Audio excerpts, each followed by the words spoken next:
Friends, welcome to my ఆహా ఆమని. ఇవాళ చేయబోయే రెసిపీ ఏంటంటే పన్నీర్ బటర్ మసాలా అండి. అది ఎలా చేయాలో చూసేద్దాం రండి. వచ్చింది ఇంగ్రీడియంట్స్ అండి. 4 టమాటాలైనా తీసుకోవచ్చు. మీ గ్రేవీని బట్టి ఇంట్లో ఎంతమంది ఉంటారో అన్ని టమాటాలు తీసుకోండి. నేనైతే మా ఇంట్లో 3 మెంబర్స్ కాబట్టి నేను 4 టమాటాస్ తీసుకున్నాను. చిన్నవి వచ్చేసి ఇంత వచ్చేసి ఒక 4 తీసుకున్నానండి. 4-5 తీసుకోండి. ఓకే, తర్వాత చిల్లీ, తర్వాత జీడిపప్పు అండ్ బటర్, పన్నీర్ అండ్ కొంచెం అల్లం వెల్లుల్లి పేస్ట్ అండ్ కారం, ఉప్పు అండ్ కసూరి మేతి, ఇది షుగర్, గరం మసాలా, ధనియాల పొడి, బిర్యానీ మసాలా, దాల్చిన చెక్క, లవంగాలు, ఒక ఇలాచి అండి. స్టవ్ వెలిగించుకుందామండి. ఒక ప్యాన్ పెట్టేసుకుందాం. ఇప్పుడు టమాటోస్ వేసేసుకుందామండి అండ్ ఆనియన్స్ అండ్ బిర్యానీ ఆకు అండ్ దాల్చిన చెక్క, లవంగాలు, ఇలాచి వేసేసుకున్నాను. ఆ తర్వాత జీడిపప్పు అండి, జీడిపప్పు కూడా కొంచెం వేసేసుకుందాం. ఆ తర్వాత ఇవన్నీ బాయిల్ అవ్వాలండి. కొంచెం బాయిల్ అవ్వడం కోసం వాటర్ వేసేసుకుందాం. ఒక గ్లాస్ వాటర్ అయితే వేసుకున్నాను. ఇవి బాగా బాయిల్ అవ్వాలండి. బాగా బాయిల్ దగ్గరికి వచ్చే వరకు, వాటర్ అంతా ఇంకి అంతా అయ్యే వరకు మనం ఉంచుకున్నాం. తర్వాత చూసిద్దాం. ఇలాగా బాయిల్ చేసుకోవాలండి. బాయిల్ అయిన తర్వాత మీకు చూపిస్తాను, ఓకేనా? ఇట్లా బాయిల్ అవుతుందండి. ఇంకా బాయిల్ అవ్వాలి. ఇంకా వాటర్ ఉన్నాయి కదా, వాటర్ మొత్తం ఇంకిపోయేటట్టు మొత్తం అయిపోయిన తర్వాత చూపిస్తాను. ఇవి వాటర్ అంతా అయిపోయినాయండి. ఇంకా ఇది స్టవ్ ఆఫ్ చేసేసుకుందాం. ఆఫ్ చేసుకున్న తర్వాత మిక్సీ వేసేసుకుందామండి. మిక్సీ వేసేసుకున్నప్పుడు మీకు చూపిస్తాను. ఇప్పుడు ఇది చల్లారిపోయిందండి. మిక్సీకి వేసేసుకుందాం.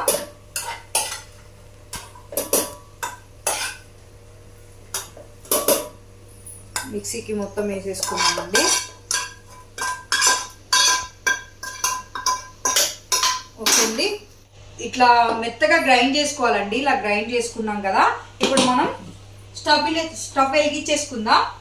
ప్యాన్ పెట్టుకుని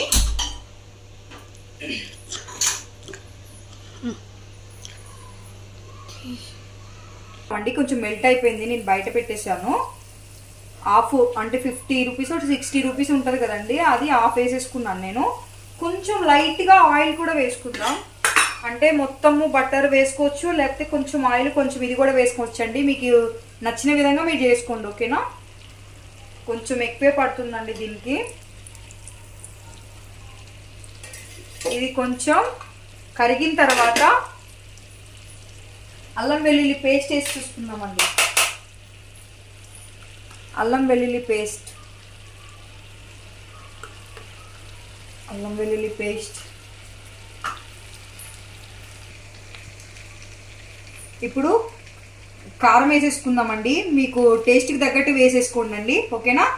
సాల్ట్ అండ్ ధనియా పౌడర్ అండ్ గరం మసాలా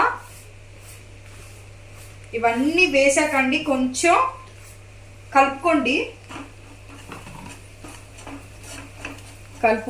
బాగా. కొంచెం ఒక 2 నిమిషాలు అట్లా వేగిన తర్వాత మంచి స్మెల్ వస్తుందండి, భలే ఉంటుంది. తర్వాత ఈ పేస్ట్ ఉంది కదా, ఈ పేస్ట్ వేసేసుకుందాం.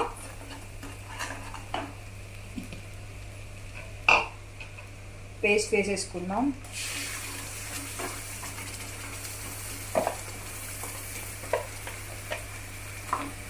పేస్ట్ వేసుకున్న తర్వాత కొంచెం కలుపుకుందాం.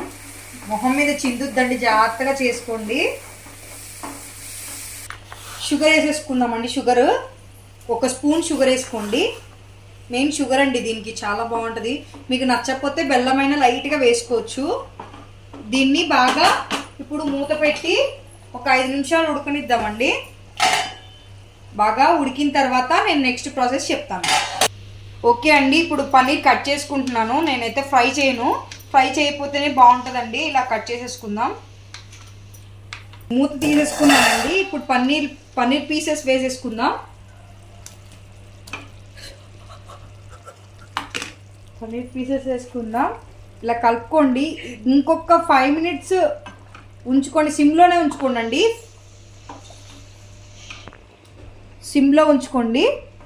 సిమ్లో ఉంచుకుంది. ఇప్పుడు ఏం చేద్దామంటే కసూరి మేతి వేసేసుకుందామండి. కసూరి మేతి ఉంది కదా, కసూరి మేతి వేసేసుకుందాం. ఇంకొక 5 మినిట్స్ తర్వాత చూపిస్తాను, ఓకేనా. ఇప్పుడు పచ్చిమిర్చిని ఇలాగా చిన్న చిన్న పీసెస్గా కోసుకోండి, బాగుంటుంది. ఇలాగా లాస్ట్లో వేసుకుంటే బాగుంటుంది. అండ్ ఫ్రెష్ క్రీమ్ కూడా వేసేసుకున్నామండి. కొంచెం ఫ్రెష్ క్రీమ్ కూడా వేసేసుకున్నాం. ఇంకొక 2 మినిట్స్ ఉంచేసేసుకుని ఆఫ్ చేసేసుకోవడమే. ఇంకా అన్నీ అయిపోయింది కర్రీ. 2 మినిట్స్ ఉంచేసి ఆఫ్ చేసేసుకున్నాం, ఓకేనా. ఆఫ్ చేసుకుందామండి. కర్రీ రెడీ అయిపోయింది, పైకి వచ్చేసింది కదండి. ఓకే, మనం ఇప్పుడు సర్వ్ చేసుకుందాం.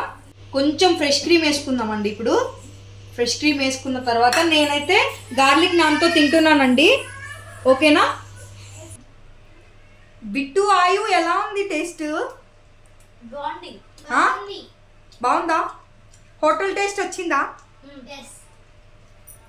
ఓకే ఫ్రెండ్స్, నా వీడియో కనుక మీకు నచ్చినట్లయితే లైక్ చేయండి, షేర్ చేయండి, కామెంట్ చేయండి, సబ్స్క్రైబ్ కూడా చేసుకోండి ఫ్రెండ్స్. Okay friends, bye.